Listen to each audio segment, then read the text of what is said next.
Hello everyone, I hope you all are doing good in your studies. तो आगे next part, जैसे कि आप लोगों को पता है रेगुलरली मैं यहाँ पे आप लोगों के लिए क्वेश्चंस लेके आ रही हूँ। अगर आप आरआरबी एंड नॉर्सेट 8 की प्रिपरेशन कर रहे हो तो इन सीरीज़ को आप ज़रूर देखिएगा, क्योंकि इनमें से आपको 100% श्योरिटी है बहुत क्वेश्चन आने वाले हैं। आज हम फंडामेंटल्स के क्वेश्चन डिस्कस करेंगे। मैं ट्राई कर रही हूँ कि अब मैं सब्जेक्ट वाइज MCQs आपको करवाऊँ। तो आज हम करने जा रहे हैं 2500 क्वेश्चंस मैं करवा चुकी हूँ। 2501 क्वेश्चन आज हम करने जा रहे हैं। एंड अगर कोई भी बच्चा बैचेस ज्वाइन करना चाहता है, आप लोग इस नंबर पे कॉल या फिर मैसेज करके।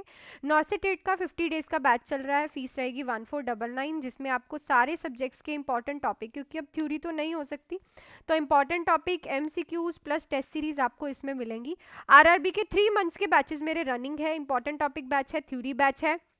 इंपॉर्टेंट टॉपिक बैच की जो फीस रहेगी दैट इज़ 1299, और थ्योरी बैच की जो फीस रहेगी दैट इज़ 2199। तो आप लोग ज्वाइन कर सकते हो आज ही विदाउट एनी डिले। ठीक है, कोई भी डाउट है आप लोग मेरे से इस नंबर पे कॉल या फिर मैसेज करके पूछ सकते हो। सो चलो अब मैं चलती हूँ। पहला ही क्वेश्चन है आज हमारा। The nurse is teaching a client about proper hand hygiene which statement indicate correct understanding. तो अगर आप एक नर्स हो, टीच कर रहे हो प्रॉपर हैंड वॉशिंग के बारे में, हैंड हाइजीन के बारे में, तो कौन सी स्टेटमेंट इंडिकेट करेगी करेक्ट अंडरस्टैंडिंग के क्लाइंट को प्रॉपर हैंड हाइजीन के बारे में समझ आ गया है? इसमें से कौन सी स्टेटमेंट बता रही है आपको? Hand sanitiser is more effective than soap and water for C difficile infection. I should wash my hands for at least 10 seconds. I should use soap and water when my hands are visibly solid. I should rub my hands together until they dry after using sanitizer. So I should use soap and water when my hands are visibly क्या हो चुके हैं, soiled.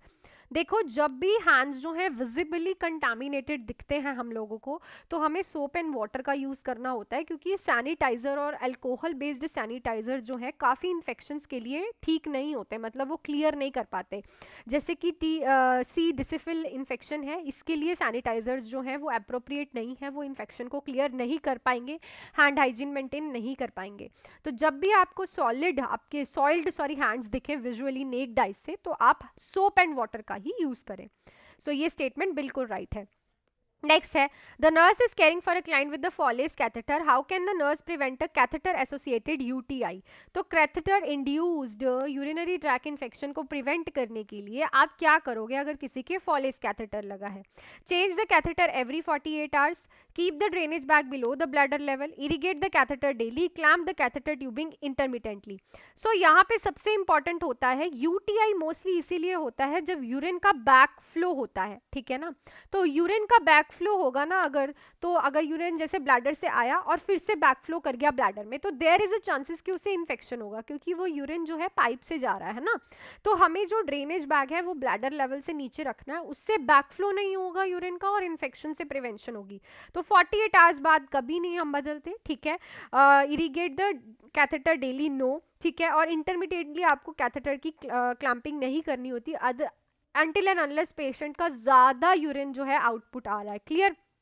तो urine back flow prevent करने के लिए bladder के level के नीचे पे ड्रेनेज बैग रखो। नेक्स्ट है, the nurse inserting a NG tube, how can the nurse verify proper tube placement? NG tube insert कर रहे हो, कैसे आप प्रॉपर ट्यूब प्लेसमेंट चेक करोगे? Inject 10 ml of air and listen for a whooshing sound. Measure gastric pH, check for residual volume, assess the client ability to speak. तो अभी आप insert कर रहे हो, तो रेजिडुअल वॉल्यूम तो आप चेक ऑब्वियसली नहीं करोगे। वूशिंग साउंड एयर से आप नहीं चेक कर सकते, पता नहीं चलेगा आपको। एबिलिटी टू स्पीक, सो यहाँ पे हम एक ही है कि आपकी जो ट्यूब है वो गैस्ट्रिक में ही गई है, नेजो गैस्ट्रिक, मतलब नोज से गैस्ट्रिक तक पाइप जानी चाहिए। अब अगर गैस्ट्रिक तक ही गई है तो गैस्ट्रिक पीएच आप चेक कर सकते हो एस्पिरेशन करके। अगर तो एस्पिरेशन वाले कंटेंट की पीएच 5.5 से कम आ रही है या फिर 5.5 आ रही है, देन जो आपकी ट्यूब है वो वेट साइड पे आप चेक कर सकते हो through the pH of the gastric content, और दिस शोज की करेक्ट प्लेसमेंट हुई है, क्योंकि एक्सरेज तो बेड साइड पे होंगे नहीं, तो आप पीएच ही चेक करोगे, यहाँ पे एक्सरे का पॉइंट भी नहीं है। नेक्स्ट है, a nurse is repositioning a client with stage 3 pressure ulcer, how often should the client be repositioned? तो स्टेज 3 का प्रेशर अल्सर है, रीपोजिशनिंग कर रहे हो क्लाइंट की, कितने घंटे बाद, हाउ ऑफन आप रीपोजिशन करोगे क्लाइंट को, every 1 hour, every 2 hour, every 4 hour, every shift. तो एवरी 2 आवर हम पेशेंट की पोजीशन चेंज करते हैं, जिससे बोनी प्रोमिनेंस एरिया पे ज़्यादा प्रेशर नहीं डलता और सर्कुलेशन प्रॉपर रहती है, ठीक है ना। अदरवाइज वहाँ पे प्रेशर डलेगा तो सर्कुलेशन नहीं होगी, पेशेंट का प्रेशर पहले स्टेज 3 पे प्रेशर अल्सर है और ज़्यादा दिक्कत देगी। Clear. Next, the nurse is preparing to administer an intramuscular injection. What is the preferable site for an adult? तो preferable site कौन सी रहती है adult में IM injection लगाने के लिए? deltoid, ventrogluteal, vastus lateralis, dorsogluteal. So it's a ventrogluteal. क्यों? सबसे पहले तो यहाँ पे nerve का damage होने का खतरा होता है, खतरा कम हो जाता है, सॉरी, प्लस यहाँ पे safe side रहती है ये, ठीक है। nerve नहीं damage होगी तो there is a safe site for the adult कि आप ventrogluteal पे ही IM injection जो है preferable site होती है ये। क्लियर। ये एज इट इज क्वेश्चन आपको पेपर में उठ के आते हैं, वही क्वेश्चंस करवा रही हूँ फंडा के आज मैं। नेक्स्ट है, the nurse is teaching a client how to use a incentive spirometer, which instruction is correct. तो अगर आप एक क्लाइंट को टीच कर रहे हो कि इंसेंटिव स्पैरोमीटर का यूज कैसे करना है, तो इनमें से कौन सी इंस्ट्रक्शन जो है वो करेक्ट है? Exhale fully, then inhale deeply through the device, use the spirometer before taking pain medication, perform the exercise once daily, hold your breath for 1 to 2 seconds before exhaling. तो एक्सेल हम patient को कैसे करते हैं? Incentive spirometer जब आप patient को देते हैं तो आप कहते हैं कि पहले प्रॉपरली एक्सेल कर लो, सांस को छोड़ो पहले प्रॉपरली। काफ़ी बच्चों को नहीं पता इंसेंटिव स्पैरोमीटर कैसे यूज होता है, तो हम पेशेंट्स को कहते हैं कि एक्सेल फुली करो, देन उसके बाद आपको डिवाइस के थ्रू इनहेल करना है, जो सांस भरनी है वो डिवाइस के थ्रू भरनी है। क्लियर। नेक्स्ट है, the nurse is performing a sterile dressing change, which action break sterility. तो अगर आप किसी की स्टेराइल ड्रेसिंग चेंज कर रहे हो, इसमें से कौन सा एक्शन जो है स्टेरिलिटी को डैमेज कर रहा है, स्टेरिलिटी को ब्रेक कर रहा है? Keeping hands above the waist level, touching the outer inch of the sterile field, pouring sterile solution onto the sterile field, reaching over the sterile field। तो देखो वेस्ट लेवल के ऊपर ही हम हैंड्स रखते हैं, क्योंकि वेस्ट लेवल के नीचे हम कंटामिनेटेड एरिया मानते हैं, विच इज राइट, ठीक है। So touching the outer inch of the sterile, obviously आप outer inch of the sterile को touching the outer inches of the sterile you can touch, pouring the sterile solution on the sterile field, which is very right, sterile field पे sterile solution डाल रहे हो, correct. पर अगर आप sterile field के ऊपर ऐसे रीच आउट कर रहे हो, then this is the wrong, इससे स्टेरिलिटी डैमेज होगी, ब्रेक होगी। सो ये जो है ये गलत एक्शन है, ये नहीं करना है। क्लियर। नेक्स्ट है, the nurse is assessing a client with the NG tube, which finding required immediate intervention. NG tube आप चेक कर रहे हो पेशेंट की, ठीक है, इसमें से क्या चीज इमीडिएट इंटरवेंशन रिक्वायर्ड करती है? गैस्ट्रिक पीएच 4 आ रही है, absence of bowel sound, tube displacement into respiratory tract, residual volume of 100 ml। सारी चीजें छोड़ो, इसको टिक लगाओ। क्यों? रेस्पिरेटरी ट्रैक में अगर डिस्प्लेसमेंट हो गई है ट्यूब की और आपने फीडिंग कर दी, तो रेस्पिरेटरी ट्रैक में फीडिंग चले गई, तो समझ जाओ क्या हो जाएगा, ठीक है।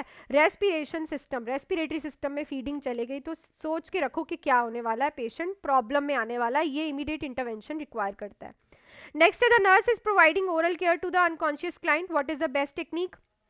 अनकॉन्शियस क्लाइंट में ओरल केयर दे रहे हो, बेस्ट टेक्निक क्या रहेगी?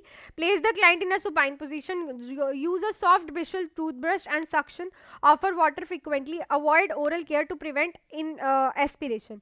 तो यहाँ पे बेस्ट टेक्निक ये होती है कि आप सॉफ्ट ब्रिशल्स का टूथब्रश यूज करो और सक्शन करो साथ की साथ, ठीक है।